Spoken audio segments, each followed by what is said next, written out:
My name is Mattie Kincaid, 32 years old, the inconvenient daughter-in-law of Charleston's most powerful family, a family that treats social status like a blood sport. Unlike the Kincaids, I wasn't born into silk or a legacy. I built my career with my own hands, which is precisely why they never forgave me for marrying in. I've spent years pretending their cold smiles didn't cut, convincing myself I could survive being the outsider at every table. But last night, as I stepped into my mother-in-law's birthday dinner, I learned the truth. They didn't just want to exclude me. They wanted to erase me. And that was the moment their perfect empire began to crack. The double doors to the Charleston Pavilion swung open with a sigh of air conditioning and perfume. My heels echoed too loud on the marble. I was late. 6 minutes. No one looked up. A waiter motioned toward the far table near the Harborview window. 40 seats. 40 guests. 40 names. Mine was not one of them. I walked closer. Every name tag glinted gold in the dim light. Odessa Kincaid, dead center. Evan, my husband, to her right. Claire Ashcroft, 2 seats down, his ex. Every sibling. Every cousin. Even Brenda, the assistant, had a seat. But me? Nothing. Not a typo. Not a mix-up. A deliberate omission. As crisp and cold as Odessa's smile when she caught my eye across the room. "Oh, darling," she said without standing. "Did we miscount?" Whispers. Glass clinks. A few polite chuckles. Evan didn't even flinch. I looked at him. "Seriously?" He shrugged. "Maybe call the planner. We had issues with the RSVPs." "I am the planner." My hand tightened on my clutch. My phone buzzed, silent mode. An alert from my event app. Admin rights revoked. Charleston Pavilion event. I blinked. Open the app. My profile was still active, but my permissions were stripped. I couldn't access any system I had built. I turned around. My pulse throbbed in my ears. Thunder rolled somewhere off the bay. You don't get to humiliate me in public and expect me to disappear quietly.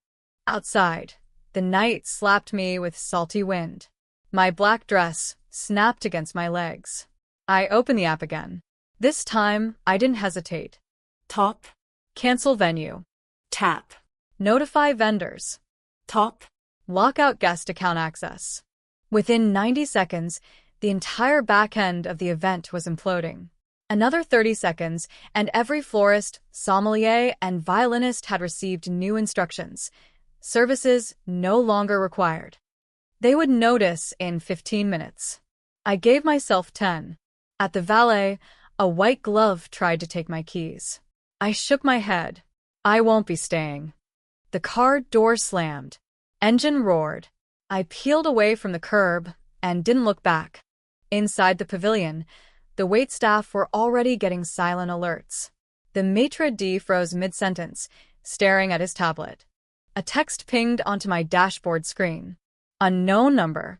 If they erased you from the table, what else have they planned to erase? I stared at it, breath shallow. You can only be excluded when you still want in, I muttered. I'm done knocking on their damn door. Another message followed. They've been watching. Be careful what you do next. I glanced in the rearview. A black SUV turned the same corner I had. Everything elegant is designed to collapse when pulled from one wrong thread, Odessa once told me over a glass of sherry. That night, I smiled and nodded. Tonight, I pulled the thread. If they erase me from their table, let's see how they handle a vanishing party. My thumb hovered over the app's interface like a trigger.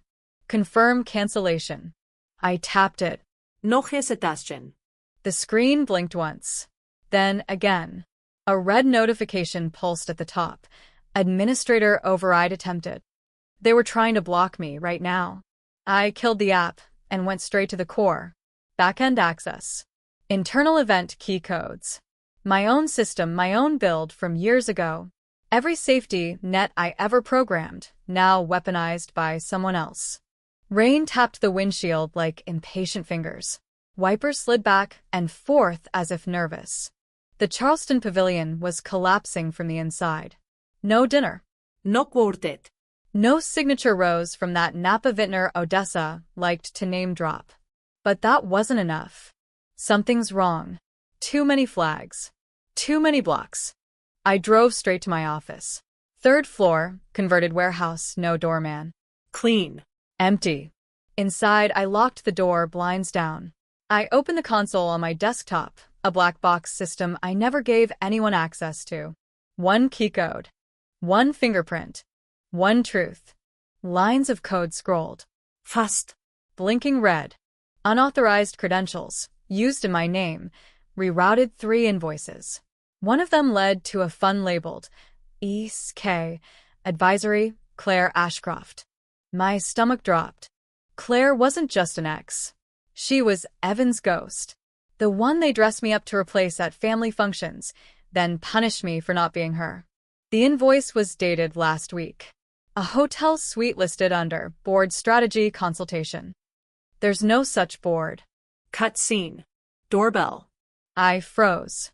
No one knows I'm here. I checked the hallway cam. Static. I reached into the drawer under my desk. Pulled out the emergency flash drive. A silver one. Unmarked. Plugged it in. A mirror of my event systems from 2 years ago. Before Odessa demanded we move everything to a more secure server. Her words. I scrolled. Found archived backup of tonight's guest list. I was there, row 7. Seat 6.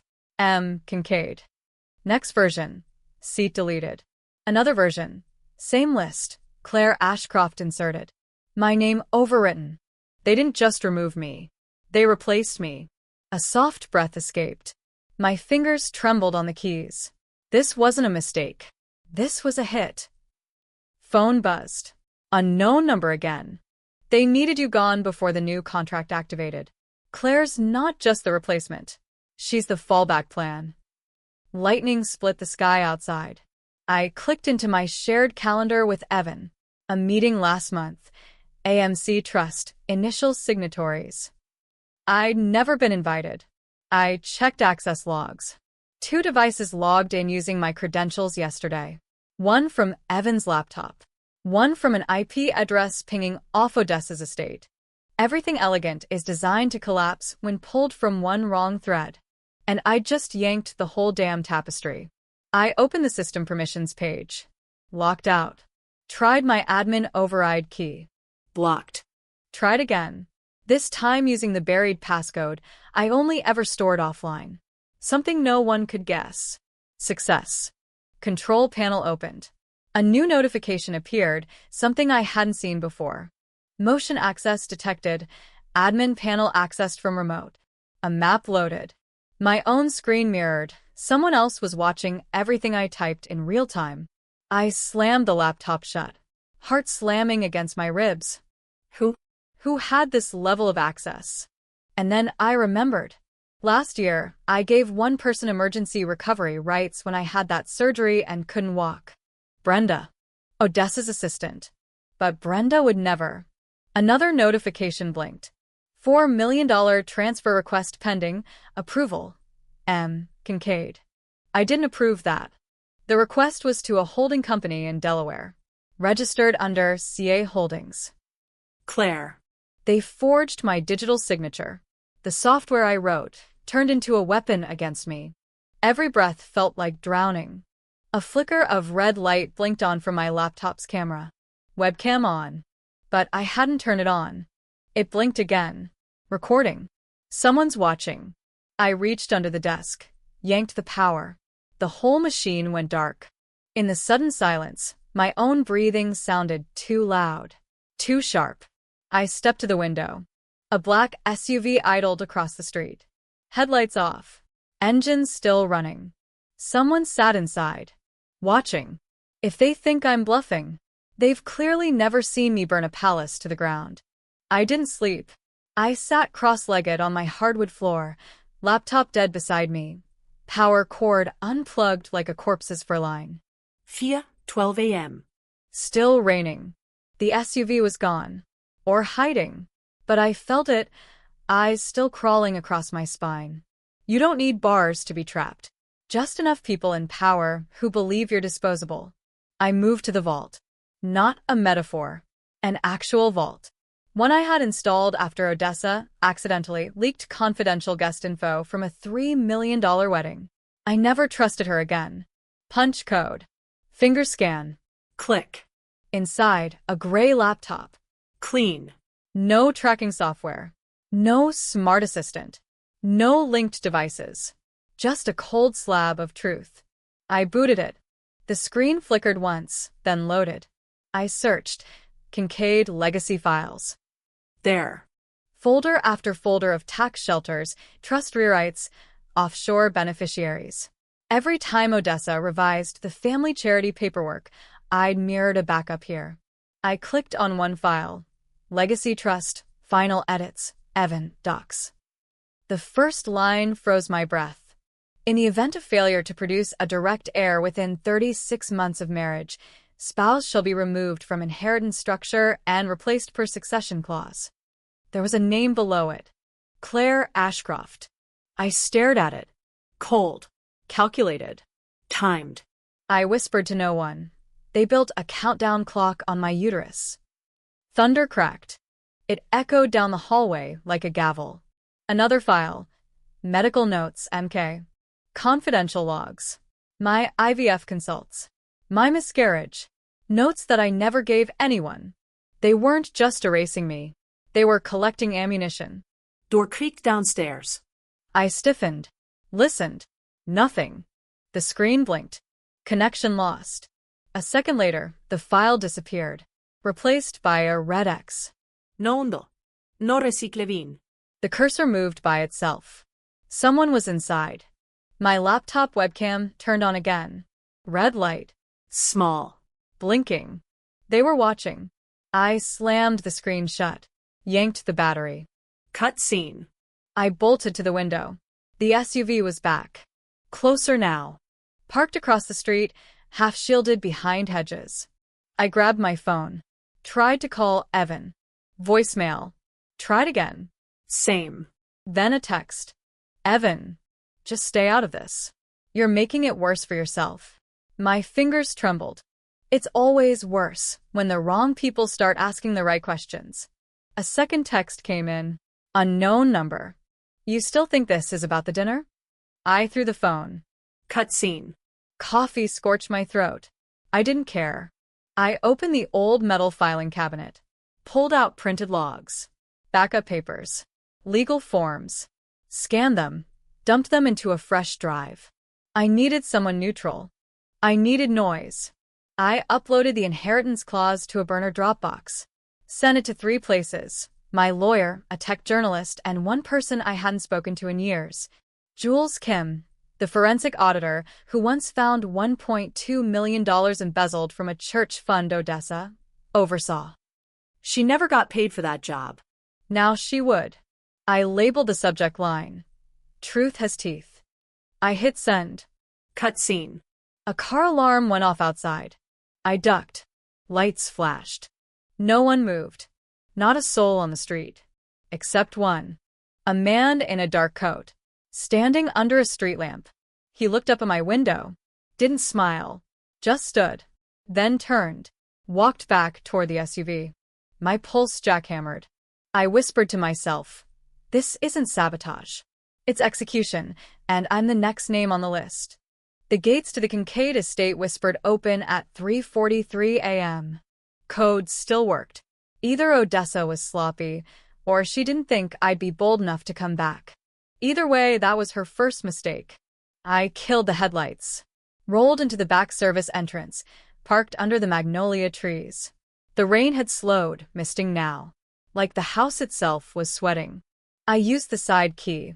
One I made a copy of 2 Christmases ago when Odessa was too tipsy to notice. Slipped in through the mudroom, past the wine cellar. Odessa's office was upstairs. North wing. Doors closed. Lights off. Except one. A strip of warm amber glowed under the frame. I crept closer, stepped silent over antique rug. The door was unlocked. Her desk was pristine. Staged. But drawers tell the truth. And the third one, bottom left, had a misaligned corner. I pulled. Not files. A black hard case. Labeled.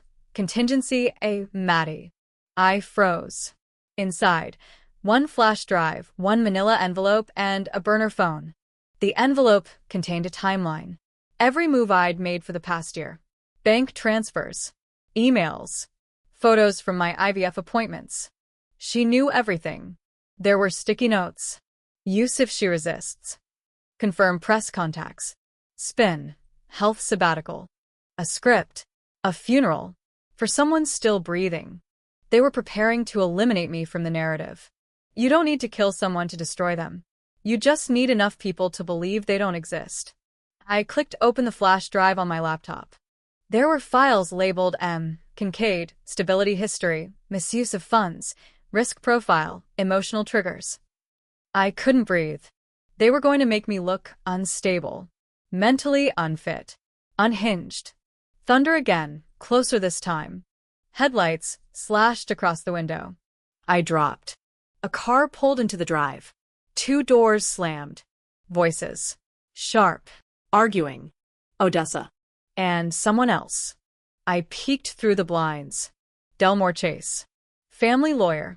PR strategist. Pit bull in tailored suits. You said she wouldn't fight, he hissed. Now she's sending documents to people. Backups. Someone's helping her. Then we find them, Odessa snapped. We own every inch of the city. Nobody takes down a Kincaid. She has Jules Kim on her side now. Odessa went still. She's still a disgraced auditor. We crush her next. Their voices faded as they moved deeper into the house. I copied the entire folder. Moved like a shadow. Down the hall. Backstairs. Past the framed oil painting of Evan and his siblings. Odessa had removed me from the family gallery 2 years ago. Quietly. Without a word. Cut scene. Garage. I made it to the car. Just as I slid into the seat, the burner phone buzzed. One new message. They're prepping contingency B. That means legacy shift. You were never supposed to last beyond year 3. No sender ID. The house lit up behind me. Someone had noticed something. I gunned the engine. Pulled out. Tires sliced through the wet gravel like a blade. I didn't look back. Back at my place, I laid it all out on the kitchen table. Files. Flash drive. The burner phone. The envelope. Every move they made was orchestrated like a campaign. Every whisper, planted. Every exclusion, intentional. This wasn't revenge. This was succession planning. And I'd been collateral from day one. They built a legacy on erasing people. Now it was my turn to write in blood. If I'm going down, I'm taking their empire with me, piece by rotten piece. The vineyard buzzed like a live wire. Charleston's finest, press, donors, board members, socialites, dripping in curated elegance. Champagne flowed. Gold lame. Politicians. Investors. White gloves over bloody hands. Odessa always said reputation was about timing. And timing, today, was everything. She chose the vineyard to reassert her status. A rebirth. The invite read. I wore black. No one stopped me at the gate. Because no one expected me to show. Or maybe because some part of the city wanted the Kincaids to fall. The ballroom shimmered with floor-to-ceiling windows and soft jazz. Outside, rows of grapes curled under fog. Cameras rolled. A live feed projected Odessa's toast across LED panels. Evan stood behind her. I stood near the service entrance, clutching my phone. It's not revenge. It's revelation. Silence lets power rot. Jules texted earlier. Today we break the air open. Odessa lifted her glass. Family, she said, voice sharp, isn't about blood. It's about legacy. And protecting that legacy, no matter the cost. Cue applause. I slid the USB into the streaming control unit under the AV table. 30 seconds. Odessa smiled, raised her flute higher. Today, we look forward. The screen behind her glitched, then changed. First, a contract, legacy trust succession clause. Zoomed in on one line. In the event spouse is deemed unfit, inheritance transfers to successor. Gasps. Odessa turned. Froze. Next slide. Bank statements. Wire transfers. Anonymous shell companies. Claire Ashcroft. Next, audio. Evan's voice. Recorded 2 months ago. She's infertile. Useless to the bloodline. This was always the plan. The room collapsed in silence. Odessa stepped forward, snarling into the mic. This is fake, fabricated. She's unstable. One more slide. A press release. Time-stamped. Not yet published. Mattie Kincaid steps away from public duties to focus on personal recovery. They had written my exit before I ever fell. Odessa turned red, eyes wide. Who let this happen? She screamed. The crowd erupted. Phones raised. Cameras clicked. Whispering built like static. Delmore pushed through the chaos, trying to yank the cord. Too late. I stepped forward. Into the frame. The truth has a sound. You just weren't listening. Someone grabbed Odessa's shoulder. Brenda. I'm done lying for you, she said. Odessa slapped her. Gasps. That was the final click. Every camera caught it. Brenda looked at me. Eyes burning. She made me leak Mattie's files. Told me to stage breakdowns. I have every message. Odessa lunged. Evan tried to block me. You don't want this war, Mattie, he hissed. You already started it, I whispered. I just made it public. 2 uniformed officers entered. Quiet. Intent. They walked to Delmore. Said a name. He didn't fight. Just lowered his head. I backed toward the exit. Rain hit the glass. Thunder growled. I didn't need to win. I just needed them exposed. Behind me, Evan called out. You'll regret this. The family doesn't lose. I turned. They already did. They thought they buried me. But I was the earthquake. The courthouse smelled like old paper and rain. Reporters crowded the steps, microphones raised like daggers. Cameras blinked in pulse rhythms. Police redirected people. Someone yelled my name. Someone else shouted Evans. I kept walking. Inside, the air was cold enough to sting. My heels clicked on the marble as if counting down the last seconds of a life I'd already left behind. Odessa sat at the defense table, spine rigid, eyes hollow. Evan beside her, jaw clenched, hands cuffed. Their empire fractured. Their legacy bleeding out slowly, publicly, beautifully. The prosecutor outlined the charges: wire fraud, coercion, conspiracy, medical privacy violations, attempted financial entrapment. I listened in silence. You can survive anything, Jules whispered beside me, as long as you tell the truth before someone tells it for you. She wasn't quoting anyone specific, just something she said when life got too sharp. Today, it might as well have been scripture. Cut scene. Evan's attorney stood. Mrs. Kincaid, do you deny falsifying evidence to sabotage your spouse? A breath. A twitch. A crumble. No, he whispered. He didn't look at me. Of course he didn't. Cowards rarely face the people they break. Cut scene. Odessa rose like an old snake shedding its last skin. My family built this city, she hissed. Loyalty is the foundation of power. I stepped closer. No, I said. Accountability is. Her eyes flickered, fear, then fury, then nothing. The judge scheduled the continuation. Reporters scrambled to chase the story down the hallway. But I didn't move. Because the real blow hadn't landed yet. Not until the envelope arrived. A uniformed officer brought it over. This was left for you, ma'am. No sender. My pulse tightened. I opened it. One sheet of paper. A photocopy of a trust rewrite. New handwriting in the margin, script I recognized from holiday cards and charity bids. Ruth Kincaid. Evan's older sister. The quiet one. The obedient one. The one who watched every family fight with detached calculation. Her note. Odessa was sloppy. Evan was emotional. I am neither. The legacy is mine now. And you were never the threat, just the test. My breath caught. Another line. We're not finished. Cut scene. I stepped outside into the sunlight. No rain now, just a sharp wind rolling off the harbor. The crowd parted around me like I was something radioactive. You okay? Jules asked. I nodded, but it was a lie. Because endings in families like this aren't endings. They're openings to deeper shadows. Still, something inside me felt lighter. Not free, but unchained. I'd spent years bending myself small just to fit into a chair at their table. Years believing belonging was something granted. But standing there, with the city watching and the truth finally carved into daylight, I understood something I should have known all along. No one gets to decide your worth. No family.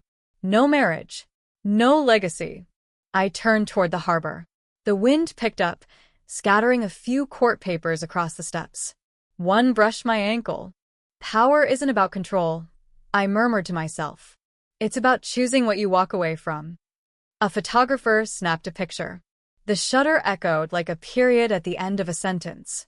I walked to my car, slid inside, hands steady for the first time in days. But as I started the engine, headlights flicked on across the street. A black sedan. Tinted windows. Motionless. Watching. Ruth. Of course. I didn't look away. Sometimes the only way to break a dynasty is to survive it long enough to expose its roots. Sometimes survival is the rebellion. I pulled out of the lot, leaving the courthouse and the ruins of the Kincaid Empire behind me. One empire fell today, but I could feel it in the air, in the tremor of the road beneath me, in the shadow trailing my rear view. The next battle had already begun.